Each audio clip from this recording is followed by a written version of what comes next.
ҳамин як рӯз бозори Корвон мерам киҷо чӣ ном доштам гуфтӣ? Фарзон. Фарзон? Бале. Фарзонҷон.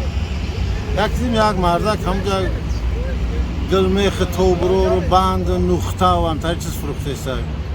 Ака гуфтам нухтаи чӣ дорӣ? Нухтаи биқа дорем гуфт, нухтаи хар дорем гуфт.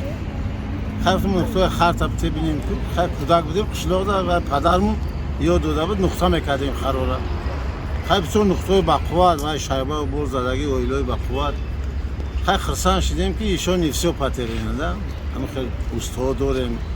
Пеш рафтестем ба пеш. Ака гуфтам ҳамин нухтаи хара худат соз мекунем. Не гуфт ма айхитой меорем. Ама ча гуфтам нухтаи харам айхитой меорем. Гӯя нухтаи хар, нухтаи биқа ва бандои сирхи кабутар хела бандо. Рост гап Фарзонҷон ҳам хирсан ҳам хандам омада ҳам зиқ шидам да. Чӣ хел миллат бошем мо. Ма гуфтам медонӣ чӣ ака? Гуфт чӣ? Гуфтам вой бар ҳоли ҳамон миллате ки барои хари хича нухта карда натонад. Вой бар ҳоли мо. Як бузурге гуфтааст ки ҳамон миллатеро агар иқтисодиётша фаҳмиданӣ бошӣ рафта бозорша тамошо кун. Я молои ватанӣ бошад, хай иқтисодиётш бақувват, неки молои ғайр бошад. Агар маданиятша фаҳмиданӣ бошӣ, рафта гӯристонша тамошо кун. Шаҳр нест театр ба театр гарди, ҳамон гӯристона тамошо. Гӯристонои хелон тамошо биён ки пода чаридеса дар болои гӯристоно, ё гӯристона алов задан ки тоза шавад. Ягон миллат алов намезанад гӯристонша. Ғайри мо. Хай шукри Худо солҳои ахир нақд шидааст. Ҳама ана баъд бозора нигаҳ кардам ки ҳама чиз молои хитоӣ, баъд ҳамин шеъри хитоиро навиштем дар олами хитоӣ. Ки миллати мо ҳам ҳамин миллатҳои пешрафта ёд бигирад. Гуфтем ки хитоӣ миллатест ки намекунад гадоӣ. Саводноки созанда ба ҳунари савдоӣ. Ба бел не ба техника мекунад корнамоӣ. Дар рӯи замин сохтааст як олами хитоӣ. Ба бозор медароӣ мегӯй ки дар хитоӣ қарабоӣ, хитоӣ тури моӣ, гарданбанди тиллоӣ, ба каломи илоҳӣ, ҳатто дости бобоӣ шидааст имрӯз хитоӣ. Тирезаву айвону дармон дари хитоӣ, курпамуну астараш аястари хитоӣ, хов мекунем ба роҳат дар бистари хитоӣ, дар бистари сафеди пири пари хитоӣ.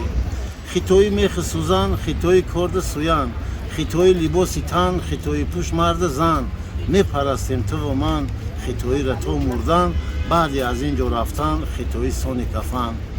Зеби душанбе шудан биноҳои хитоӣ, дар даруни биноҳо симоҳои хитоӣ. Он ҷо тамошо доранд киноҳои хитоӣ, Суқроту Афлотуну синоҳои хитоӣ.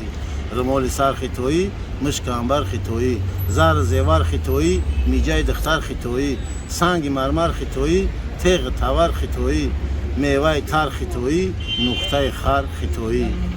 Ай аввал пайдо шидан чиниҳои хитоӣ, сонитар пайдо шидан биниҳои хитоӣ.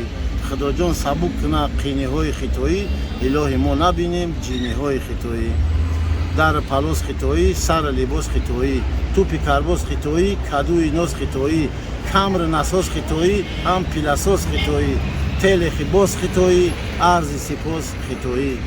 Мегӯянд ки агар расад ҳар ҷо пои хитоӣ, дарав мавқеъ мегирад ба симои хитоӣ.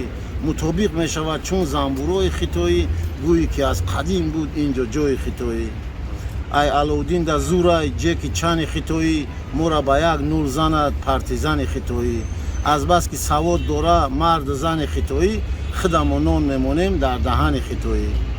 ҳоҷӣ ай ҳаҷ меояд ба қабои хитоӣ, пӯшида ба пои худ кафши пои хитоӣ, гирифта ба дасти худ тасбеҳҳои хитоӣ, гӯӣ ки онҳо бошанд ҳоҷиҳои хитоӣ. Мулло ба микрофони подарози хитоӣ моро насиҳат кунад ба овози хитоӣ. Ба тоқиву ҷелаку ҷойнамози хитоӣ, ҳамин мондааст ки хонад як намози хитоӣ. Дина як ҷо нишастем ба як бои хитоӣ, як пиёла чой хӯрдем дар нонвои хитоӣ. Ба як кибру ғуруру иштиҳои хитоӣ, гуфто ин ҷо месозем тоҷикҳои хитоӣ. Агар ки назар кунем ба нигоҳи хитоӣ, ин кора натавонад не рус не амрикоӣ. Беҷангу беҷанҷолу бесипоҳи хитоӣ, ватани моро карданд чарогоҳи хитоӣ. Бас ки зиёд нӯшидем мо айхони хитоӣ, саҳарӣ бедор шавем ба чашмони хитоӣ. бахти шумо сафед буд, чу дандони хитоӣ, чу ду дандони пеши намоёни хитоӣ. вақте қишлоқ мерафтем ба раҳҳои хитоӣ, қад-қади раҳ медидем чеҳраҳои хитоӣ. ба дили ман асар кард нигаҳҳои хитоӣ, ҳамин шеъра навиштам дар ҳавои хитоӣ.